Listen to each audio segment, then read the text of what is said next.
வீட்டில் வாழைப்பழம் எடுத்துன்னு வந்தப்போ நல்லா பழுத்துடுச்சுன்னா வெளியே போடாமல் இந்த மாதிரி ஹெல்த்தியாக கோதுமை மாவு பழுத்த வாழைப்பழம் வச்சு இந்த கேக் பண்ணி பாருங்கள். டேஸ்ட் ரொம்ப நல்லாயிருக்கும். ஹாய் ஃப்ரெண்ட்ஸ், என் பேர் Aadhya. Welcome to our channel Aadhya recipes and vlogs. இப்போ தான் முதல் தடவை நம்ம சேனலை பார்க்குறதா இருந்தால் ப்ளீஸ் சப்ஸ்கிரைப் பண்ணிட்டு பாருங்கள். நிறைய இன்ட்ரெஸ்டிங்கான ரெசிபிஸ் எல்லாம் இருக்கும். இப்போ வீடியோக்குள்ளே போயிடலாங்க. நான் இங்கே வந்து 2 பழுத்த வாழைப்பழம் எடுத்துகிட்டு இந்த மாதிரி கட் பண்ணிவிட்டு மிக்சி ஜாரில் ஆட் பண்ணிவிட்டேன். இது கூடவே 1/4 கப் அளவு கொதிக்க வச்ச சூடு இல்லாத பாலை ஊற்றிக்கலாம். இது கூடவே 1/4 கப் அளவுக்கு ஃப்ளேவர்லெஸ் ஆயில் சேர்த்துக்கலாம். 1/4 கப் அளவுக்கு சர்க்கரை இல்லைன்னா வெல்லம், 1 ஸ்பூன் அளவுக்கு வெனிலா எசன்ஸை சேர்த்துக்கிட்டு நல்லா பிளெண்ட் பண்ணிக்கோங்க. இந்த மாதிரி சாஃப்ட் கன்சிஸ்டன்சி வரணும். இப்போ இதுலேயே 3/4 கப் அளவுக்கு கோதுமை மாவு இல்லைன்னா மைதா சேர்த்துட்டு ஒரு வாட்டி இந்த மாதிரி ஸ்பூனால் மிக்ஸ் பண்ணிக்கோங்க. இதுலேயே ஒரு 3 ஸ்பூன் அளவுக்கு கொக்கோ பவுடர் சேர்த்துக்கலாம். சேர்த்துட்டு ஒரு வாட்டி மிக்ஸ் பண்ணிக்கோங்க. உங்களுக்கு சாக்லேட் ஃப்ளேவர் வேணான்னா இந்த மாதிரி கொக்கோ பவுடர் ஸ்கிப் பண்ணிவிட்டு கோதுமை மாவு ஒண்டி சேர்த்துக்கோங்க. இந்த மாதிரி நல்லா ஃபைன் பேஸ்ட்டாக வர வரைக்கும் அரைச்சிக்கணும். இந்த பேட்டர் டெக்ஸ்சர் வந்து ரிப்பன் கன்சிஸ்டன்சியில் இருக்கணுங்க.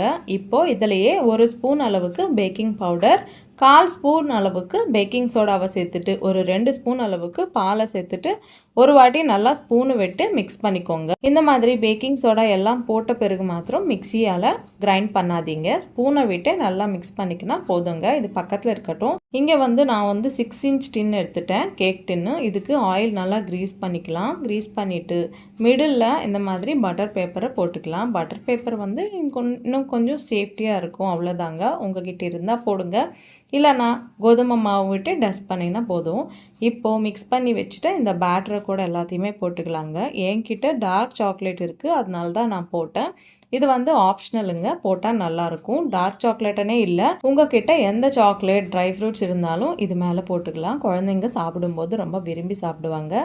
இந்த மாதிரி 2 வாட்டி டேப் பண்ணிக்கணும். இப்போது நான் இந்த கேக் வந்து பேக் பண்ணுறதுக்கு இந்த அகலமாக இருக்கிற பேனை வந்து ஒரு 10 நிமிஷம் முன்னாடியே ப்ரீஹீட் பண்ணிட்டேங்க.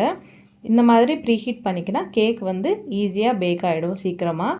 இப்போது இந்த கேக் டின்னை வச்சுட்டு மூடியை போட்டுட்டு ஒரு 25 நிமிஷம் லோ ஃப்ளேம்லேயே நீங்கள் பேக் பண்ணிக்கினீங்கன்னா கேக் வந்து ரெடி ஆகிடுங்க.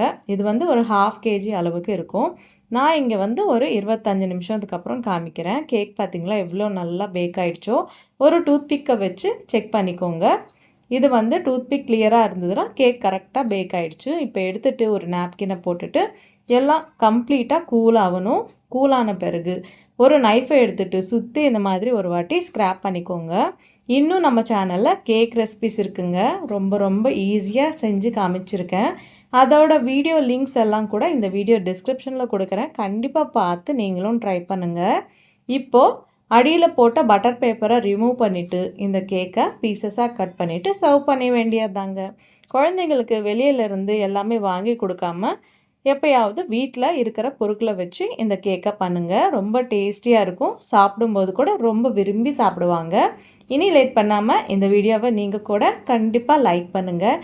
உங்கள் ஃப்ரெண்ட்ஸ் அண்ட் ஃபேமிலிக்கு ஷேர் பண்ணுங்கள். இந்த ரெசிபியை நீங்கள் ட்ரை பண்ணதுக்கப்புறம் உங்களுக்கு எப்படி இருந்ததோ எனக்கு கமெண்ட்டில் சொல்லுங்கள். இந்த மாதிரி நிறைய இன்ட்ரெஸ்டிங்கான ரெசிபிஸ் எல்லாம் மிஸ் பண்ணாமல் இருக்கணும்னா கண்டிப்பாக சேனலை சப்ஸ்கிரைப் பண்ணி வச்சுக்கோங்க.